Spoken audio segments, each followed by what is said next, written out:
السلام علیکم ورحمۃ اللہ وبرکاتہ۔ الحمدللہ کفا وسلام علی عبادہ الذین اصطفی، اما بعد۔ محترم ناظرین اکرام، آسان درس قرآن کے اندر 13ویں پارے کا 11واں رکوع ہے، جس کے اندر سورہ رعد سورہ نمبر 13 کی 6 آیتیں ہیں، 32 سے 37 تک۔ اعوذ باللہ من الشیطان الرجیم، بسم اللہ الرحمن الرحیم۔ وَلَقَدِ اسْتُهْزِئَ بِرُسُلٍ مِّن قَبْلِكَ فَأَمْلَيْتُ لِلَّذِينَ كَفَرُوا ثُمَّ أَخَذْتُهُمْ فَكَيْفَ كَانَ عِقَابِ۔ اور بے شک آپ صلی اللہ علیہ وسلم سے پہلے بھی رسولوں کا مذاق اڑایا گیا ہے، تو میں نے کافروں کو مہلت دی، پھر میں نے ان کو پکڑ لیا تو میرا عذاب کتنا سخت تھا۔ افمن هو قائم على كل نفس بما كسبت وجعلوا لله شركاء قل سموهم ام تنبئونه بما لا يعلم في الارض ام بظاهر من القول بل زين للذين كفروا مكرهم وصدوا عن السبيل ومن يضلل الله فما له من هاد۔ کیا پھر وہ اللہ جو ہر نفس کی کمائی پر نگران ہے اور انہوں نے اللہ کے شریک بنا رکھے ہیں، کہہ دیجئے کہ ذرا ان کے نام تو لو، کیا تم اللہ کو ایسی چیز کی خبر دیتے ہو جسے وہ زمین میں جانتا ہی نہیں؟ یا تم جو منہ میں آتا ہے کہہ دیتے ہو؟ بلکہ کافروں کے لیے ان کا مکر مزین کر دیا گیا ہے اور وہ ہدایت کے راستے سے روک دیے گئے ہیں، اور جسے اللہ گمراہ کر دے تو اس کے لیے کوئی رہنما نہیں۔ لہم عذاب فی الحیات الدنیا ولعذاب الآخرۃ اشق وما لہم من اللہ من واق۔ ایسے لوگوں کے لیے دنیا کی زندگی میں بھی عذاب ہے اور آخرت کا عذاب تو بہت ہی سخت ہے، اور انہیں اللہ کے عذاب سے بچانے والا کوئی نہیں۔ مثل الجنت التی وعد المتقون تجری من تحتها الانہار اکلها دائم وظلها تلک عقبی الذین اتقوا وعقبی الکافرین النار۔ متقی لوگوں سے جس جنت کا وعدہ کیا گیا ہے اس کی صفت یہ ہے کہ اس کے نیچے نہریں بہہ رہی ہیں، اس کے پھل اور اس کے سائے دائمی ہیں۔ یہ ان کا انجام ہے جنہوں نے تقوی اختیار کیا، اور کافروں کا انجام دوزخ کی آگ ہے۔ والذین آتیناہم الکتاب یفرحون بما انزل الیک ومن الاحزاب من ینکر بعضہ قل انما امرت ان اعبد اللہ ولا اشرک بہ الیہ ادعو والیہ مآب۔ اور جن لوگوں کو ہم نے پہلے کتاب دی تھی وہ اس قرآن سے خوش ہوتے ہیں جو آپ کی طرف نازل کیا گیا، البتہ کچھ گروہ ایسے ہیں جو اس کے بعض احکام کا انکار کرتے ہیں۔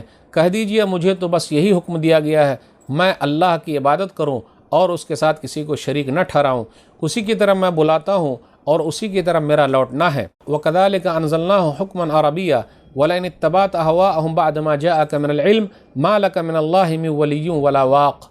اور اسی طرح ہم نے اس قرآن کو عربی میں فرمان بنا کر نازل کیا، اور اگر آپ نے اس علم کے بعد جو آپ کے پاس آ چکا ان کی خواہشات کی پیروی کی تو اللہ کے مقابلے میں نہ آپ کا کوئی حمایتی ہوگا اور نہ کوئی بچانے والا۔ ناظرین اکرام، آسان درس قرآن کے اندر 13ویں پارے کا 11واں رکوع ہے، جس کے اندر سورہ رعد سورہ نمبر 13 کی 6 آیتیں ہیں، آیت نمبر 32 سے آیت نمبر 37 تک۔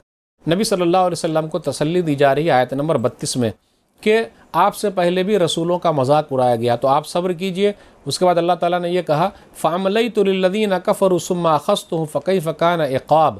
تو میں نے کافروں کو مہلت دیا پھر پکڑ لیا، میرا پکڑنا کتنا سخت تھا، کتنا عبرت ناک تھا، کتنا خوفناک تھا۔ ایک حدیث کے اندر آیا، صحیح بخاری کتاب التفسیر کتاب نمبر 65 حدیث نمبر 4686 4686، ان اللہ لیملی للظالم حتی اذا اخذہ لم یفلتہ۔ اللہ ظالم کو مہلت دیتا ہے لیکن جب پکڑ لیتا ہے تو چھوڑتا نہیں ہے۔ اس لیے میرے بھائیو، اللہ نے مہلت دے رکھا ہے اور یہ اللہ کا قانون ہے استدراج، پھر جب پکڑے گا تو چھوڑے گا نہیں۔ پھر اس کے بعد یہ بیان کیا جا رہا ہے وَمَن يُضْلِلِ اللَّهُ فَمَا لَهُ مِنْ هَادٍ۔ اللہ جس کو گمراہ کر دے تو اس کو کوئی سیدھا راستہ دکھانے والا نہیں ہے۔ اسلام اللہ کا ہے اور اللہ ہی کسی کے سینے کو اسلام کے لیے کھولتا ہے، اور اللہ ہی کسی کو گمراہ کرتا ہے، اور اللہ ہی کسی کو سیدھا راستہ دکھاتا ہے۔ سورہ مائدہ سورہ نمبر 5 آیت نمبر 41، وَمَن يُرِدِ اللَّهُ فِتْنَتَهُ فَلَن تَمْلِكَ لَهُ مِنَ اللَّهِ شَيْئًا۔ جس کو اللہ گمراہ کرنے کا ارادہ کر لے تو اللہ سے اس کے لیے آپ کچھ بھی اختیار نہیں رکھتے۔ تو نبی صلی اللہ علیہ وسلم کو بھی اختیار نہیں ہے، کسی مسلمان کو بھی اختیار نہیں ہے کسی کو مسلمان بنا دے۔ سورہ نحل سورہ نمبر 16 آیت نمبر 37، ان تحرص علی ھداھم فإن اللہ لا یہدی من یضل وما لهم من ناصرین۔